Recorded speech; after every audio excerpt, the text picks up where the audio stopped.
because it's hard. It's hard feeling yeah. like, you know, well, God gave me this dream, but like, I don't see anything happening yet. You know, it's hard for you to go through that time. It's especially hard for you to go through it alone.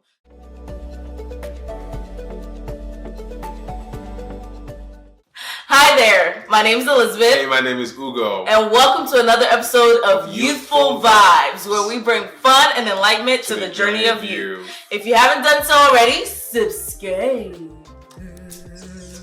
Do that. She keeps dropping it. It's supposed to be slick. Every time, subscribe, and then she dumps it. I mean, I dropped it. It's not my fault if it does. It's your fault. You dropped it. I mean, maybe you should like build a trampoline or something and then like just bounce. And then you're gonna drop it and then subscribe. Yeah, that. Yeah, that'd actually be really cool. Can we do that? Yeah, no. Oh. We should have you jump. Babe. Anyway, today we're gonna be talking about, what are we talking about, babe? We're talking about dreams. How to know when to let go of a dream, and how to know when to hold on to a dream. And you could either say dreams, or you could say goals, or you could say whatever it is that you find to be desirable about life, and you find that things are not working as fast as you want them to, or you're having challenges with them. How do you know when to let go and when to hang on to them? Right. So we're going to be talking about two categories of dreams. We're going to be talking about man-made dreams, man-given dreams, and God-given dreams. And it's just a spectrum to help us, you know, because when we talk about dreams and goals, there's a lot of places you can go with it. But we just want to have some form of a structure to allow us to address the subject in a way that's practical.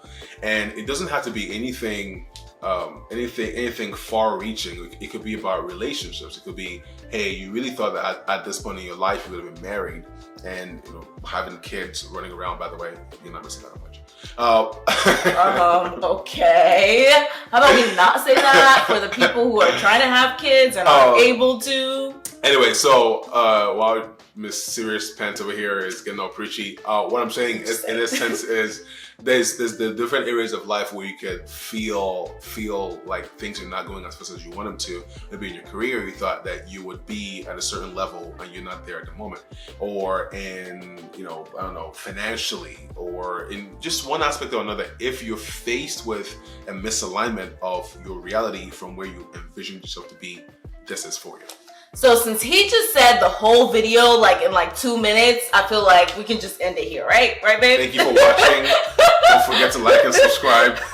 And what else? Click on the ring-a-ding-ding. Yeah, be awesome. So you can be notified. All right, so when we talk about man-given dreams, we're talking about two categories of dreams. We're talking about dreams that were pushed upon you, i.e. by your parents who believe that you should be pharmacists, nurses, doctors, or who were not able to accomplish things that they wanted to in life and feel like, you know, they can live vicariously through their children. Yeah, which is okay. I mean, as our kids are growing up, I'm beginning to think, engineer. Comes out tomorrow and says he wants to be a musician. I'd be like, music engineering? Is that a thing? I don't know. Probably is. But yeah, so that's one aspect is, for man-given dreams, it's either the ones that are imposed on you or given to you by others, or the ones that you set for yourself, or the dream that you envisioned yourself. Right. Like, you know, by 28, I was like, I want to be married, have 2 kids, have my master's. I think I was, you know, I was finishing my master's at that point. But this is not about you, though. Oh, yeah, that's true. Yeah. Okay, so man-given, yes, imposed on you, and yeah. And then the second aspect, the second part of dreams that we're going to be talking about are God-given dreams. Yeah. Okay, so and then for each of the categories, we're going to go in and talk about subcategories, which will be timelines, challenges, and what's the third one, on whether or not, or yay or nay, whether or not you should let go and how to. So then we have God-given dreams. And when we talk about God-given dreams, we're talking about actual dreams that you have, or visions that were given to you by God, or things that are told to you by prophets or evangelists. That I'm a bit iffy, personally, just personal. I'm a bit iffy about when other people come and tell you what God said, and you don't feel some form of confirmation within you. So God-given to what you said. If it's from somebody if it's not God telling you directly or showing you a vision directly or giving you a dream directly, then it's one that is coming from a source that you trust. Correct.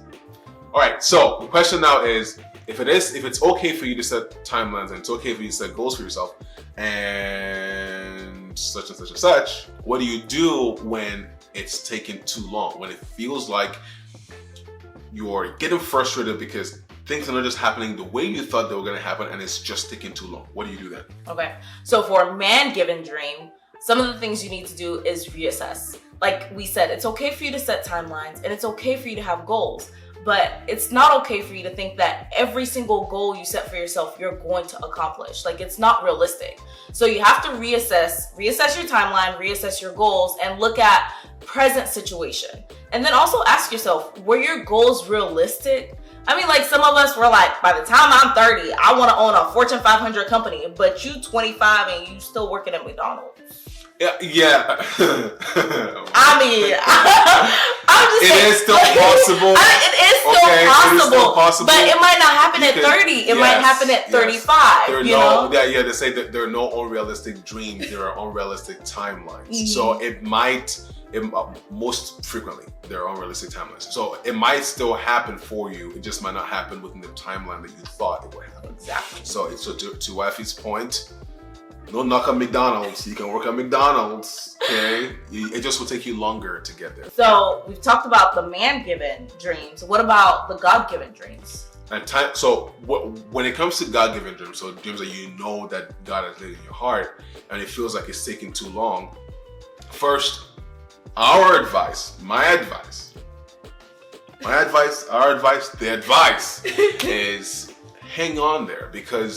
hang in there because most of the time God is doing work that you're not seeing. We've had it happen in our lives multiple times where there's this big thing that we're pursuing and it's so big, but it feels like it's taking so long.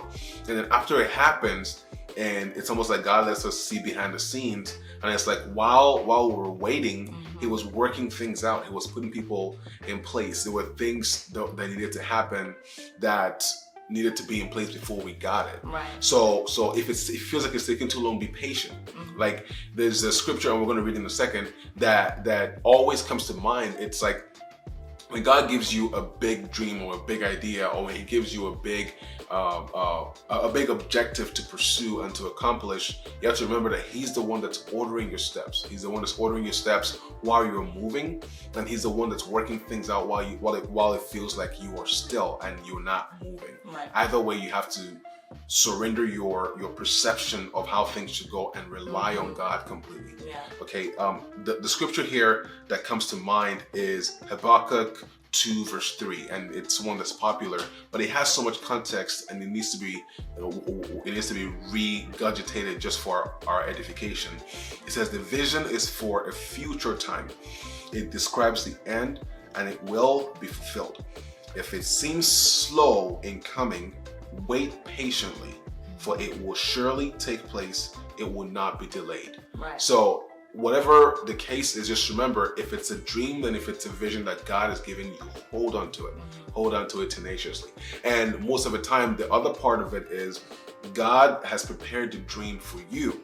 It's done. But He needs to prepare you for it. And this waiting period and this period is all a part of the preparation process so that when you receive it, it doesn't overwhelm you. Right. And then for this part, I also want to add something. It's important for you to have people that are trustworthy in your circle. Like, it's not everyone that you tell your dreams to, like your God-given, especially your God-given dreams, but those people that you trust, like, it's important for you to have them, like, especially during these times, because then you can lean on them, because it's hard. It's hard feeling like, you know, well, God gave me this dream, but like, I don't see anything happening yet. You know, it's hard for you to go through that time. It's especially hard for you to go through it alone. So it's good to have people to lean on to give you a source of encouragement, to keep letting you know that, hey, it's gonna happen. Just be patient. Yeah. And just lean on those people. It's okay. It's not a sign of weakness. You're carrying a lot. You're carrying what you're carrying There's a scripture, I think it's Hebrews or so 13, 12, if I'm not mistaken, somewhere there. It says, just faith being the substance of things hoped for and evidence of things unseen. You're carrying today, presently, the weight of something that's not yet been seen, not yet been seen. Mm-hmm. Okay. Yeah. So the weight of things that have not come yet, and it's not everybody that will get that, but the people who do, it's okay to lean on them. Yeah. Okay, so that was part one, timelines. Now let's progress to second part, which is obstacles and challenges. So now you have this dream, and what do you do when you face obstacles and challenges and it feels like you're being overwhelmed by all the reasons why you cannot get it done? Yeah. Well, you are going to have obstacles and you're going to have challenges, and every dream worthwhile has these things. Now, for me, one of the scriptures that I love is Exodus 23:28-30, when God says, I will send the hornet ahead of you to drive the Hivites, Canaanites, and Hittites out of your way. But I will not drive them out in a single year, because the land will become desolate and the wild animals too numerous for you. Little by little, I will drive them out before you until you have increased enough to take possession of the land. And it's like, God never said you weren't going to have obstacles and challenges, but like we said in the previous category, timelines, like God is preparing you and he's preparing the path for you. So like here, he's like, I'm not going to take everything away in a year because you don't have the strength or the capacity to handle those things. But as you're going, you're gaining more strength because you're overcoming these obstacles. You're able to defeat these people, these challenges, you're able to overcome. And at the end of it all of this land is going to be yours. The entire dream that I have shown you is going to be yours. The scale of the promise doesn't change. It does not change because of obstacles. As a matter of fact, it doesn't change because of a timeline either. So like everything that you've been promised for both. So right now we're talking about God-given dreams. Everything you've been promised will happen because it's God. He's going to back it up. But obstacles and challenges, like Wifey said, is something that you face, whether it's man-given or it's self-imposed.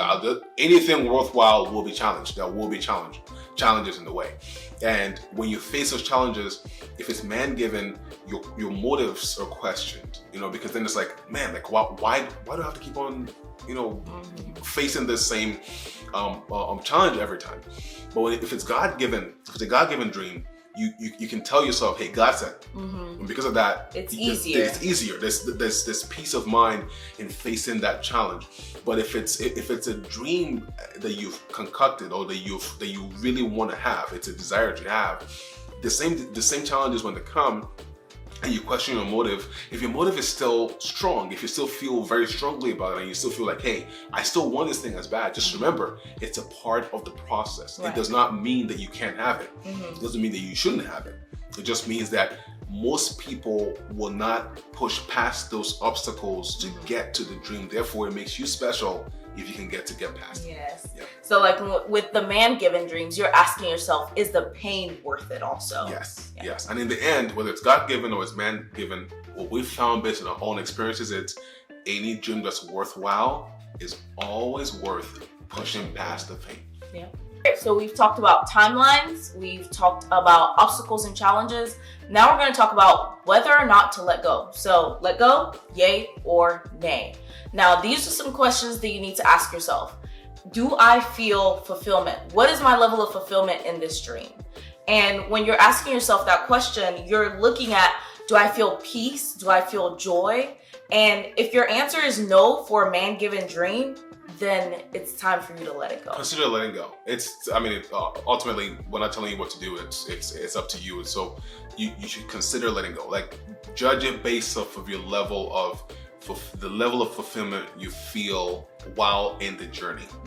And if at this point you're feeling like you're tapping out and you're speaking of motives, you feel like your motives, like you're questioning them, like why is this worthwhile? And you just go through the whole thing and it's like, and no, like you don't feel peace.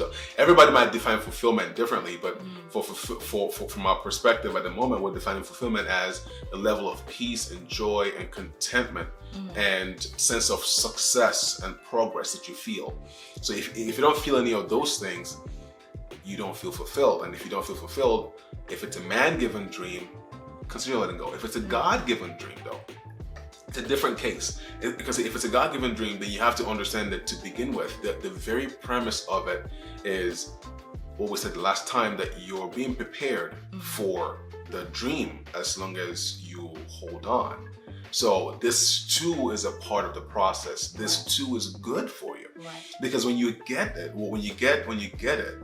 it's not always going to be the high of, oh my gosh, like I was looking forward to this and I got it. Oh my gosh, I was looking forward to getting married and I got married. Oh my gosh, I was looking forward to buying a house and I bought the house. After you've crossed the milestone, now you have to keep it.